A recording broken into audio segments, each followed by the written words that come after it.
فصل فی الصدقۃ علی الاہل والاقارب، نیا سیکشن شروع ہوتا ہے، نئی فصل شروع ہو رہی ہے یہاں سے، اعزاء اور اقارب اپنے قریبی رشتہ دار وغیرہ پر صدقہ کرنے پر بیان، ان پر خرچ کرنے سے متعلق بیان۔ حدیث نمبر 204 عن ابی مسعود رضی اللہ عنہ عن النبی صلی اللہ علیہ وآلہ وسلم قال اذا انفق الرجل على اہلہ يحتسبها فهو له صدقہ، متفق علیہ وهذا لفظ البخاری۔ ابو مسعود کہتے ہی زبان پر فوراً خیال آیا تھا کہ ہاں ان کے بارے میں تو ہم لکھ چکے ہیں، نہیں ان کے بارے میں ہم نہیں لکھے، وہ عبداللہ ابن مسعود ہے، وہ جن کے بارے میں ہم لکھے، ابن مسعود، یہ ابو مسعود ہے، مسعود کے والد صاحب ہیں، کوئی دوسرے صاحب ہے، وہ ابن مسعود تھے، وہ مسعود کے بیٹے تھے رضی اللہ عنہم اجمعین۔ تو ابو مسعود کون ہے لکھیے صاحب، ابو مسعود کا نام لکھیں آپ، ابو مسعود عقبہ، ابو مسعود عقبہ، UQBAH، عقبہ، ابو مسعود عقبہ بن عمرو الانصاری،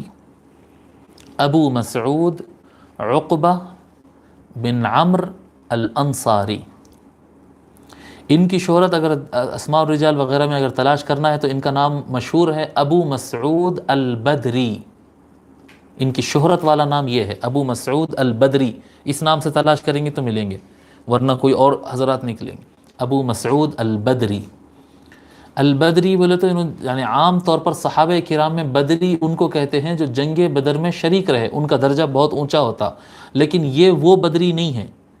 یہ بدری صاحب ہیں جو جنگ بدر میں شریک نہیں ہوئے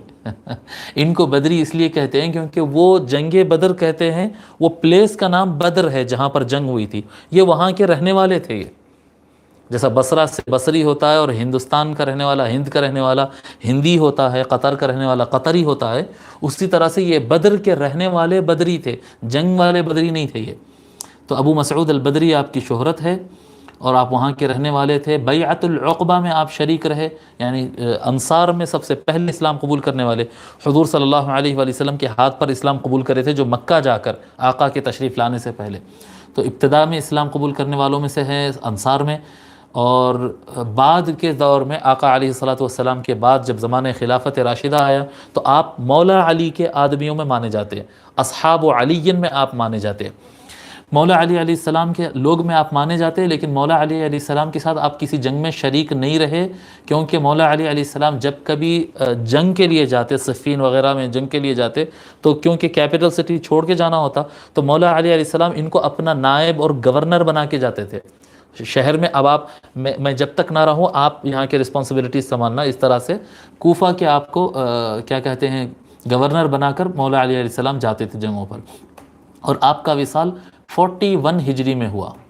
41 ہجری میں حضرت ابو مسعود البدری رضی اللہ تعالی عنہ کا انتقال ہوا۔ حضرت ابو مسعود رضی اللہ تعالی عنہ روایت فرماتے ہیں کہ نبی اکرم صلی اللہ علیہ وآلہ وسلم نے ارشاد فرمایا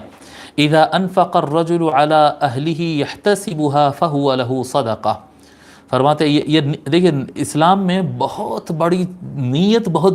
بڑا مقام رکھتی ہے، انما الاعمال بالنیات، بے شک اعمال نیتوں سے ہی ہوتے ہیں، کیونکہ انسان کی اگر نیت اگر کوئی عمل کرتے وقت مثال کے طور پہ نماز پڑھ رہے ہیں، نماز پڑھتے وقت اگر نیت کسی کو دکھانا ہے تو پھر وہ عبادت نہیں ہے، نماز نہیں ہے، وہ نماز کا دکھاوا ہے، تو نیت بدلنے سے پورا عمل بدل گیا، حالانکہ نماز ایک ایسا عمل تھا جو بہت زیادہ ثواب دلانا تھا، لیکن اب ثواب نہیں دلا رہا، وہ گناہ دلا رہا کیونکہ وہ دکھاوا ہو گیا۔ اور اگر کوئی بندہ کوئی نارمل کام کر رہا ہے لیکن اس میں نیت اللہ کی ہے تو وہ نارمل کام میں بھی انسان کو ثواب ملتا ہے۔ دیکھیں گھر میں ہر آدمی اپنے گھر میں خرچ کرتا ہے، کھانا پینا، کپڑا، دوا، علاج، ایجوکیشن وغیرہ، سامان وغیرہ آدمی خرچ کرتا ہے، لیکن جب وہ خرچ کرتا ہے اگر اس کی نیت یہ رہے کہ اے اللہ میں اپنے گھر والوں کو اچھے ڈھنگ سے رکھوں گا، تو مجھ سے راضی ہو جا، اگر نیت وہاں پر اللہ تعالیٰ سے جوڑ لے، اذا انفق الرجل علی اہلہ یحتسبها، کیا فرما رہے حدیث میں، آدمی اگر اپنے گھر والوں پہ خرچ کرتے ہوئے اللہ کی رضا مانگتا ہے اور اللہ سے اس کا ثواب مانگتا ہے، فَهُوَ لَهُ صَدَقَةٌ، تو وہ اپنے گھر پہ خرچ کر لینا بھی اس کے لیے ثواب ہو جائے گا۔ بھئی یہ تو ریگولر خرچ ہے، اپنے گھر پہ خرچ کر رہے ہیں، کوئی غربا مساکین کا لنگر نہیں لگائے، اپنے گھر میں خرچ کر رہے ہیں، تب بھی اللہ تبارک و تعالیٰ ثواب عطا کرتا ہے۔ یہ نیت کا مسئلہ ہے، نیت کا مسئلہ ہے۔ وہذا لفظ البخاری، وہذا لفظ البخاری، اور یہ متفق علیہ، یہ حدیث متفق علیہ ہے اور یہ الفاظ بخاری شریف کے ہیں۔